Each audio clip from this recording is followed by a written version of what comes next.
What's up, beautiful people? Coleman L. Gilliams, I King Amongst Kings, coming at you guys again on this beautiful day. Hope you guys are grateful. Hope you guys are feeling grateful, at least. Grateful to be alive. Some people didn't wake up this morning. We did.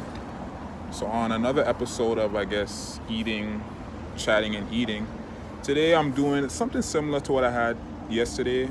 Fries. I don't know. I love fries.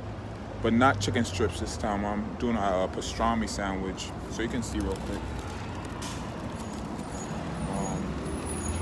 Again, something simple. I'm in a situation right now where I want to start, getting back to cooking, preparing my usual healthy foods. But I have these moments where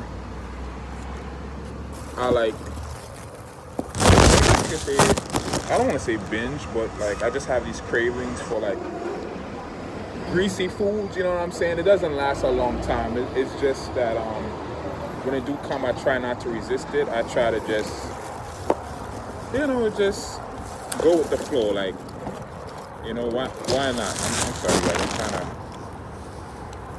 get this situated here. But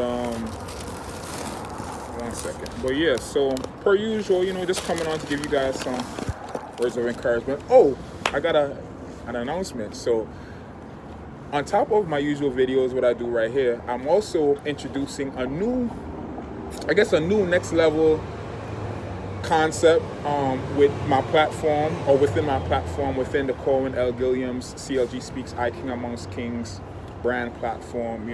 What it is that I'm trying to do. I've always felt just this calling to be, an advocate or a voice, you know what I'm saying? And I think now, as with anything now, with technology and just, the pandemic that has allowed people to be still and think about, things that they really want to do, things that they enjoy doing, exploring your gift or discovering new gifts, you know what I'm saying? Whatever it is that you are blessed to discover during this past year or less than a year, you know what I'm saying? For me, I've had the blessing, which I didn't see it at the time.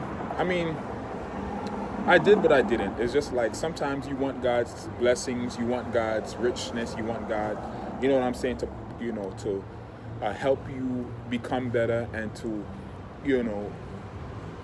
just lead you in the path that He's prepared for you. And sometimes the path that He has prepared, or sometimes the things that we have to do, we don't necessarily like to do it or don't want to do it, when that time comes, because we have in our mind, certain things as far as how we want our life to play out. But what I've learned is when you put God first, sometimes you may not always understand what it is that He's doing, but you can be rest assured, you know what I'm saying, that whatever it is that He has you doing, if you know for sure that this is something that you feel right about, even though it may be difficult, even though you may be struggling, you'll know if it's something that you need to do. Just know that you will get a return on it. You will get reap a harvest on whatever it is that you're doing. And don't feel you know what I'm saying, that everything needs to be perfect or comfortable all the time. Sometimes, the most wealth you get from hard times. I hope I'm not sounding cliche, but sometimes you find, some amazing things. You discover yourself in amazing ways, in new ways, through hard times, through difficulties. That has been my case for the past year. And for the past 4 or 5 years, you know what I'm saying? But especially for the past year. And so for me, it has made me not afraid of, trials, not afraid of, tribulations, but to see trials and tribulations as an opportunity to endure, as an opportunity to develop character, as an opportunity to increase faith, as an opportunity to, seek God even more. It just so happens that most times when people seek God, it may not be you, but I know it was for me. Most times when we seek God is when we have hard times, when there's struggle. And it shouldn't be like that, right? It shouldn't be like that all the time. You should seek God all the time, through good times, through bad times. But anyways, so like I was saying, I'm doing something new. Hope you guys like it. I believe you guys are gonna like it. I'm not gonna say much about it, but it's I did an interview today, and I'm going to, an interview today with somebody from a specific population. I guess I don't know if I should say that, but I interviewed a person that I believe will be the genesis of interviews that I will continue to do as I be the advocate, the voice, just the platform, to shed light on issues and things that has been near and dear to me for a while. I don't speak about it, but there are certain things that I do care about as far as the community and community development, and it was something that I've been wanting to do for a long time, but I don't know, sometimes you feel like you're not ready, and but for me, I've learned that it's never a ready. It's if the thought comes to your mind, if the desire is there, your best bet is to go about and do it the best way you know how, and to use whatever opportunity you can to do it. Don't look for perfection. If you're a perfectionist, if you're someone who, always want to have, the missing pieces together, that can always delay, and just not only delay, but you lose motivation, because sometimes when you get inspired to do something, you have just this fire and the zeal to do it. But the longer you wait for the perfect pieces, the more the desire, the motivation, the zeal or the zeal to do it diminishes. And I've learned that with me. So especially if you're someone who likes to share certain things with certain people, you'll notice that when you get ideas, when God gives you ideas, every good thing comes from God. Every good idea comes from God, I believe. Especially when it comes to servicing and helping other people. When you get ideas and you share it with people that you love, you'll find that, when you share it and you don't get the response that you want, that can be demotivating. That can make you question, well, is this something that I should do, or should I not do it because I'm not getting the support that I need? But the truth is, if God gives you something, you and you alone are all you need. You don't need anybody to encourage you. You don't need no one's support. In fact, or should I say in truth, if God has given you something, if God has really shown his love to you, in many ways that he does show his love to us, but especially giving you an idea or, a vision that can change your life or change the lives of people, that's an opportunity for you to take and run with it, and to not trust in people, or I shouldn't say not trust in people, but trust in the vision and the plan that God has for you. He gave it to you, so he will see to fruition. Best believe that he has the opportunities, the people, the places, the situation, the things, everything in order for you to do what it is that he has given you to do. He just needs a ready and willing vessel who wants to do what it is that, that he has given you in your heart, right? To do.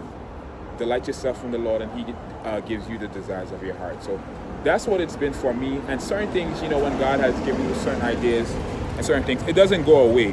You may try to suppress it, distractions may come along, things may come, but it never goes away. It's recurring. So I've had that happen to me multiple times with certain things, and I'm like, okay, well, this keeps on recurring. This keeps on coming back to my remembrance. This keeps on, being dropped into my spirit. So that's a sign that it's a revelation from God. It's direction from God, and it's something that you should definitely take seriously and pray about. So I'm not going to stay too long on here, right now. I normally keep my videos under 15 minutes. I just wanted to encourage you, certain things that you may feel strongly about to do may not be celebrated in the world right now. It may not be something that, like I said, people around you may find lucrative or find, to be appealing or prosperous. But at the end of the day, it's not for them to define that or to have any type of influence, as to what it is that the Spirit of God has given you to do, unless they are helping. You know what I'm saying? It's like, if you don't have anything good to say, don't say nothing at all. And you have to get to the point where you're unapologetic and uncompromising about God's gifts, because these things are priceless. We are quick to receive the things the world has to give, whether it's a job or whether it's, whatever it is the culture or society is promoting at the time. We tend to have no problems going after it and fighting for it. But when it comes to the things of God, which God freely gives, and it's truly priceless when you get into it, it's like we don't fight for it, or we don't want to fight for it, or maybe we don't know, or some people don't know how to fight for it. But you fight for something, I don't care how smart you are or how dumb you are. The bottom line is this: you fight for something that you believe in. So once you're able to see the point is, once you're able to see the value in whatever it is that you're given, whatever it is that God has freely given you, the moment you begin to see the value in it is the moment your perspective and your mindset begins to change, and you begin to value the things of God. And I know religion and just human pride has corrupted the things, heavenly things, to the point where they make it seem like it's just so complicated and so confusing. And your gift can simply be, you can be, your gift, when I talk about gifts, it's not like you have to be an amazing singer like Celine Dion or Whitney Houston, or a dancer like, what's that lady from Cat Boom? Like Paula Abdul, or, Cat Boom from Diddy's Making a Band, I forgot her name. You don't have to be any of these people, when it comes to gifts. God's gifts comes in different forms. A gift can simply be your ability to speak, how you pronounce words. It can be how you dress. You know what I'm saying? You may be someone who, when you dress yourself, it's effortless. You understand what I'm saying? That's a gift. Your gift could be the way that you walk. It could be, like I said, the way that you talk, your presence. People want to be around you because you have that presence. Like, gifts are innumerable, and they can only be defined and interpreted by the gift giver, right? And so, in other words, for you to truly know who you are, for you to truly know, your purpose, and for you to see yourself as God's masterpiece, one of a kind, the apple of his eye, the person that he created for a special task, or special tasks, multiple, because people have multiple gifts. You understand what I'm saying? Look at someone, and I have to use this person as a frame of reference because it's someone, for the most part, everyone knows. But when we think about people like, let's say, the Rihannas, right? Someone who, of course, started as a singer. You understand what I'm saying? And maybe, you may not like the way she sings, but the truth is she has, for her generation and for her time and for her industry, has broken records, multiple records. And from there now she has, seems to have transitioned into, other entrepreneurial endeavors. Of course, she's in the fashion industry, the beauty industry, and who knows what she's working on, what these amazing artists work on silently. You know what I'm saying? Who knows what she's working on right now, and being, that is being prepared to be introduced into the world. So you don't have to fit into anyone's box. The point is, you don't have to fit into anyone's box. You don't have to conform to anyone's expectations. You don't have to, follow anyone's path that's already been taken. You are a unique individual. You are a representation of God's infinite ability to create. Just like there aren't more than one fingerprint that's the same, you are a manifestation of God's identity in the earth. And it is your time, it is your life, it is your in your best interest, you know what I'm saying, to tap into the Creator, tap into the God who created you for a purpose, who knew you before the foundations of the world. This is from a biblical perspective. And begin to, build your life on God's foundation. And you'll find that that is the most freeing, freest space that you can be spiritually, emotionally, physically, mentally, and all the illies, you know what I'm saying, that is out there. So I'm going to post that interview later on today. Check it out. And if you have any questions, any concerns, you know what I'm saying, check out, you could send me an email. I'm going to leave my information on the description box. And yeah, just a lot of things is, God is good. And I'm just so happy to be a source of inspiration and encouragement in a way that's unique to me, in a way that I can trust my language, trust my instincts, and believe that my following and the people that God has, prepared, whose hearts and minds he has prepared in this season to hear what it is that I have to say, that they will follow suit, and I don't have to do anything else but be me. With that being said, my beautiful people, love y'all. Talk to you soon. I'm going to chow down. I'm not going to eat and talk today.